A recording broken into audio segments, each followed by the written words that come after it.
जैसे हम साधना जो करेंगे, हम आपको सबसे पहले गणेश जी, ब्रह्मा जी, विष्णु जी, शिव जी, दुर्गा जी और ब्रह्म जी, इन सब की पूजाएं साधली देंगे।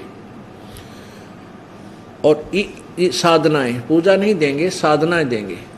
साधना का ऐसा समझो कि मजदूरी समझो एक, जैसे हमने किसी से कर्जा ले रखा है और मजदूरी करके उसके कर्जे को देना है, इसका नाम साधना होता है। और पूजा का अर्थ है कि जिसके लिए हम मजदूरी कर रहे हैं, हमने इससे यहाँ कर्जे से मुक्त होकर के कहाँ जाना है, पूजा हम उस परम पिता की करेंगे जिसके पास हमने जाने के लिए ये सारा कुछ करना पड़ रहा है। तो ये साधना है, ये मजदूरी है। तो हम सबसे पहले आपको इन भगवानों की साधना देंगे जिससे आप इनके द्वारा लिए हुए कर्जे से मुक्त हो जाओगे। क्योंकि हम विदेश में रह रहे हैं, हमारा देश नहीं है ये, और यहाँ हम जब तक रहेंगे, व्यापार बिजनेस करेंगे, धनी होंगे, तभी तो यहाँ से बाहर जाने का किराया भी कोई नहीं हमारे पास। तो वो यहाँ का कर्जा उतारेंगे, रास्ते का किराया लेंगे, तब हम स्वदेश पहुँचेंगे। तो उसके लिए जैसे आप कहीं विदेश गए हो और वहाँ आपने कोई फैक्ट्री वगैरह ला रखी है, तो उसमें आपका साधना ठीक ना होने, आपकी व्यवसाय ठीक ना चलने से, तो आपका जो टेलीफोन कनेक्शन कट गया, बिजली कनेक्शन कट गया, पानी का कनेक्शन कट गया, पानी का, जल का, तो आप सभी सुविधाओं से वंचित हो गए। अब वो स्थिति आप जी की हो चुकी है कि आप इस काल के लोक में आके और शास्त्र विरुद्ध साधना करके इतने निर्धन हो गए हो कि आपकी सब सुविधाएं बंद हो चुकी हैं।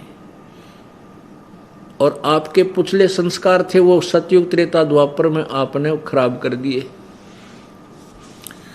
अब कलयुग में प्रत्येक व्यक्ति के ऊपर विशेष आपदाएं हैं और सभी परमात्मा से इनका समाधान के लिए भी कोशिश करते हैं, पर कोई लाभ नहीं हो रहा। तो पहले क्या होगा कि आपको ये ब्रह्मा विष्णु महेश से जो तुम्हें सुविधाएं मिलनी थी, इनका ऋण, इनकी टैक्स ना देने से, इनका बिल ना भरने से इन्होंने अपनी सुविधाएं बंद कर दी तुम्हारी सारी। क्योंकि ये नहीं दे सकते आपको, मासा घटे ना तिल बधे, विदना लिखे जो लेख, सच्चा सतगुरु मेट कर ऊपर मारे मेख। तो ये भगवान ना तो आपके किसी संस्कार को कम कर सकते ना ज्यादा कर सकते।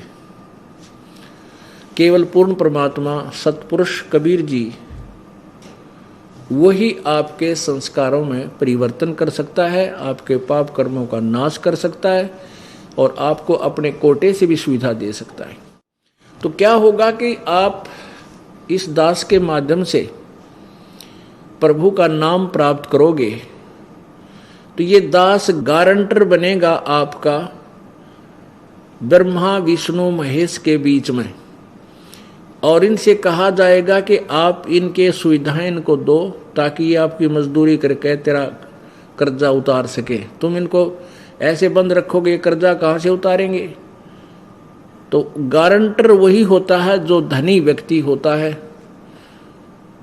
और जिसको गारंटी ये मानते हैं। तो वो कौन होता है? वो संत होता है, परम संत होता है, परमेश्वर का कृपा पात्र होता है। तो ये दास आपका गारंटर बनता है ब्रह्मा विष्णु महेश गणेश दुर्गा और ब्रह्म के बीच में, कि आप इनके कनेक्शन चालू करो, ये आपकी मजदूरी करके साधना करके आपका कर्जा पूरा करेंगे। तो आपको जिस दिन यह मंत्र मिल जाता है, प्रथम मंत्र, उसी दिन आपके गारंटी के कागज इन भगवानों के पास पहुंच जाते, ऑटोमेटिक फैक्स हो जाता है। तो ये सब सुविधाएं आपको शुरू कर देते हैं। और उसमें क्या होता है कि वो परमात्मा उस संत परमेश्वर कबीर देव जी के कोटे से आते हैं उनके पास, तब वो सुविधाएं आपको देनी शुरू करते हैं। फिर आपको इतना तैयार कर दिया जाता है कि अब आप अपने पैरों पर खड़े हो जाओ।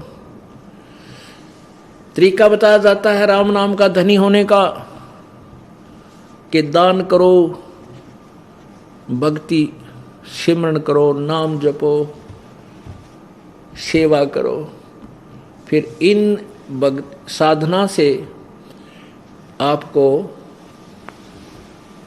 क्या सुविधा होगी कि आपके अंदर जो शरीर में कमल बने हुए हैं, कमल हमारे शरीर में प्रत्येक मानव के, स्त्री या पुरुष के शरीर में रीढ़ की हड्डी, बैकबोन के अंदरली साइड में, पेट की तरफ, ऐसे मांस और हड्डी के बीच में एक बहुत सुंदर, बहुत ही बारीक सा आंतड़ियों की लाइन सी है, पट्टी सी बनी हुई है, उसके ऊपर स्थान स्थान पर ये कमल बने हैं।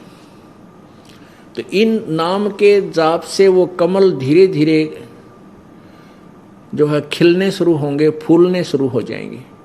जितनी भक्ति आपकी होती जाएगी, अंदर के जो कमल है वो खिलते जाएंगे। कहने का भाव ये है कि जितनी आपकी कमाई, धन वहाँ पहुँचता जाएगा इनके अकाउंट में, आपके अकाउंट में, उतनी ही सुविधा, उतना ही राहत आपको ये ब्रह्मा विष्णु महेश गणेश और दुर्गा देना प्रारंभ कर देंगी।